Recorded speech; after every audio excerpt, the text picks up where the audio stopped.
Buenas noches, amigos televidentes de Coloquio Cultural. José Antonio Torres para conversar con ustedes durante la próxima hora sobre temas de interés general. Sábado, 11 de la noche, aquí en Ahora TV, Coloquio Cultural con usted, para analizar algunos temas y temas de interés de toda la sociedad.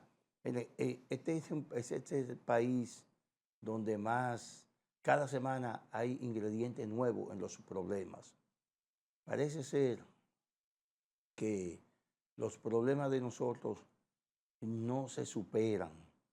Es la impresión que te da. Sin embargo, la realidad es que como nación hemos avanzado mucho, mucho, más de lo que usted puede imaginarse si usted sale a hacer un recorrido por todo el país.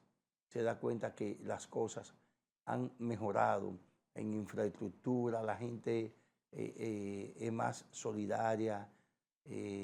Ayer, por ejemplo, ayer estuve en Baní, en la feria de mango que hacen, créeme, una ciudad completamente reformada. Tenía unos 10 años que no iba a Baní y me encontré realmente así con una ciudad reformada, sus calles asfaltadas, sus aceras limpias, con tenes, hecho no sin basura. El problema del tránsito era mínimo, el caos. No sé si se trataba de un feriado. La cantidad, un dato interesante, es que la cantidad de motocicletas que estuvimos acostumbrados a ver en años anteriores en las calles de Baní, ayer no eran tal. Y contrario a ciudades, por ejemplo, como San Cristóbal, que es una ciudad, para mí, una ciudad de motocicletas, San Cristóbal, San Francisco de Macorís, son las ciudades donde más motocicletas yo he podido apreciar así, sin manejar estadísticas. Pero la realidad es que como país hay que salir de la ciudad para ver lo que hemos avanzado. No estoy hablando de que todo ese avance corresponde al gobierno de Luis Abinader, no. Hemos avanzado de gobierno en gobierno, hemos venido avanzando. Creo que la sociedad avanzó un poco con el gobierno de Leonel Fernández, avanzó otro poco con el gobierno de Danilo Medina y sigue avanzando con el gobierno de Luis Abinader. No hemos retrocedido y eso es lo importante en un país como este, que podamos seguir exhibiendo logros. Ahora tenemos dos eventos importantes en el mundo. Tenemos el Mundial de Fútbol. República Dominicana tiene los Juegos Centroamericanos, que a nuestro entender como que debió haber un espacio un poco más, porque los Juegos Centroamericanos, entre los Juegos Centroamericanos y los Juegos y el Mundial de Fútbol, apenas habrá una diferencia, creo que de una semana, y creo que eso todavía la gente va a estar en fútbol, una semana después concluye el Mundial. Pero nada, eso lo pensé ahora cuando comparé las dos fechas. Pero me imagino que los organizadores que tienen años trabajando en eso, pues debieron preverlo y quizás entendieron que no, que era mejor pasar de la fiebre del fútbol a la fiebre centroamericana. Y ojalá tengamos éxito en el montaje de ese evento y éxito en los resultados. Ayer también vi un informe de las Naciones Unidas, del capítulo sobre migración de las Naciones Unidas, sobre Haití. Eso es asombroso. 1,5 millones de haitianos, de familias haitianas, 1,5 millones de haitianos, tuvo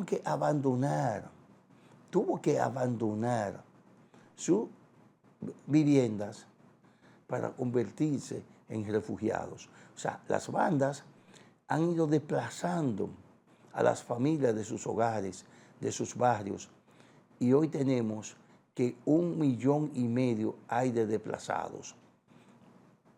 Por eso es que en el país, en República Dominicana, siempre ha sido quien ha tenido la voz cantante en los organismos internacionales, pero quienes más han hecho énfasis en ese tema han sido Danilo Medina y Luis Abinader, que no han desaprovechado ninguno de los foros internacionales para referirse al caso haitiano y a la peligrosidad que eso representa para República Dominicana. Ya nosotros no soportamos más haitianos aquí. Aunque queramos, no podemos acoger más haitianos. Por eso la política migratoria del gobierno tiene que seguir siendo fuerte, tiene que seguir, porque no es, y repito, no es que no queramos, no, es que no podemos ya recibir más haitianos. Tenemos más de un haitiano, más de 1 millón de haitianos aquí. Estamos haitianizando nuestra población. Y es verdad, hay un problema allá, un problema humanitario, pero no podemos cargarnos los dominicanos solamente. No podemos. Con lo que Estados Unidos ha gastado en la guerra de Irán, con eso se hubiese resuelto el problema de Haití. Y Donald Trump, me imagino, estuviera en otro sitial de popularidad, no como el que está. Pero claro, Haití no tiene petróleo y el problema de Estados Unidos de armar guerra, especialmente en el Medio Oriente, es por el control de los yacimientos de petróleo, no hay otra razón. Eso de que en Irán estaban haciendo una bomba atómica o estaban almacenando uranio para una bomba atómica, todo eso es mentira. Igual de también como fue la mentira que se usó para invadir a Irak. Cuando se invadió Irak, alegando que habían armas qué sé yo, armas de exterminio masivo, armas químicas. Y después, al final de cuentas, se determinó que no, que lo único que había era mucho petróleo.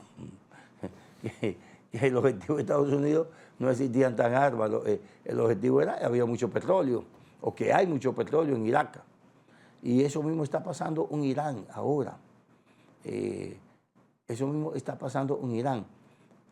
Y eso, y decimos, lo que Estados Unidos ha gastado en esa guerra, una guerra que prácticamente la tiene perdida, prácticamente la tiene perdida. Y eso los congresistas estadounidenses, especialmente la Cámara de Diputados, que es la Cámara de Representantes, ellos saben que esa guerra está perdida. Por eso hubo una resolución el pasado jueves donde ellos, la mayoría de los congresistas, de los diputados, decidió no otorgar una resolución pidiendo el cese de la guerra y de no otorgar el Congreso más financiamiento, más dinero, no destinar más dinero para esa guerra. Y tienen razón, pero la economía de Estados Unidos interna se está cayendo, la inflación anda galopante y la popularidad del Partido Republicano va de capa caída y en noviembre tienen elecciones de medio tiempo. Que ahí, y por eso Donald Trump tiene que estar apurando un arreglo con Irán, y los iraníes, que no son nada pendejos, saben que quien tiene la presión en estos momentos es Donald Trump, no son ellos. Porque Donald Trump tiene la presión de su Congreso, tiene la presión de su población y tiene la presión de unas elecciones que vienen en noviembre y que si el Partido Republicano sufre una debacle electoral en noviembre, entonces el culpable será Donald Trump y va a comenzar a socavar, con eso va a comenzar a socavar la base de apoyo que tiene su partido en la sociedad estadounidense. Los iraníes lo saben y por eso los iraníes están dando larga al asunto de un acuerdo, porque mientras más cerca de noviembre se produce el acuerdo, peor le va a Donald Trump, porque la economía no se va a poder recomponer de un día a otro. Incluso hay ya analistas, economistas estadounidenses que establecen que aún la guerra de Irán y Estados Unidos terminara hoy, será a partir de julio del 2027, cuando la economía comience a sentirse la estabilidad en la economía y una estabilidad también en lo que es la inflación, que ellos estiman debería ser de un 2% y no de un 7% como anda en la actualidad. todos esos análisis le dan una ventaja a Irán sobre Estados Unidos en esta guerra que ya pasó de ser un conflicto bélico a un conflicto económico, con el cierre del estrecho de Hormuz, que ustedes saben por ahí pasa el 20% de todos los fertilizantes que se necesitan en el mundo para la producción agropecuaria y también el 20% de otro tipo de comercio, sin calcular el porcentaje de petróleo que debe pasar, viene de Oriente hacia Occidente. Es una situación, o sea, una guerra que pasó del campo bélico a una guerra económica. Estados Unidos no tiene forma de ganar. Pudiera ganar en el campo militar, pero no en lo que es el conflicto, una guerra económica. Y se ha demostrado. ¿Por qué? Porque una de las naciones que más está sufriendo los efectos de esa guerra es precisamente el pueblo estadounidense, que ha visto, por ejemplo, precios de combustible exorbitantes, desde el punto exorbitante en términos históricos, en términos ha sido toda la historia estadounidense. Tenemos el precio de la gasolina y de otros combustibles lo más caro que ha tenido en la historia de ese país.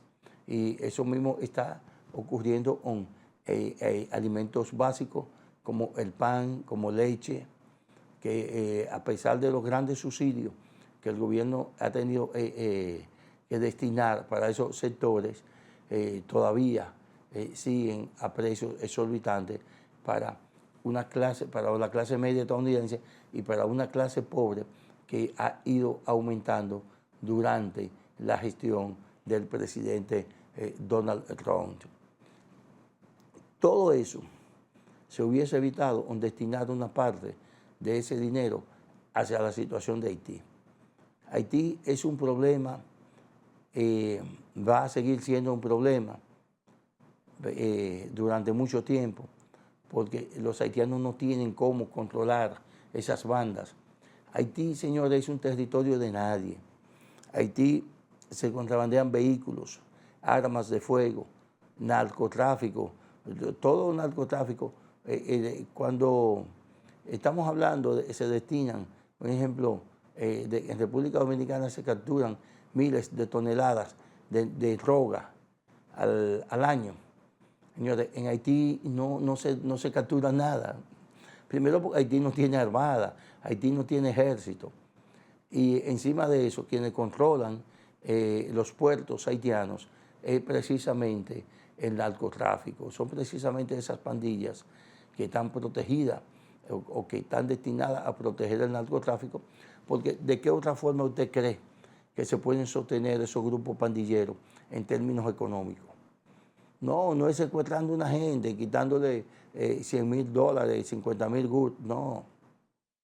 Eso no alcanza para mantener esas pandillas en términos de alimentación, de compra de armamento sofisticado. Las pandillas haitianas, y eso lo hemos visto en fotos y en documentales, tienen el tipo de armamento que usan, es de mayor poder de fuego que el que usa la policía haitiana.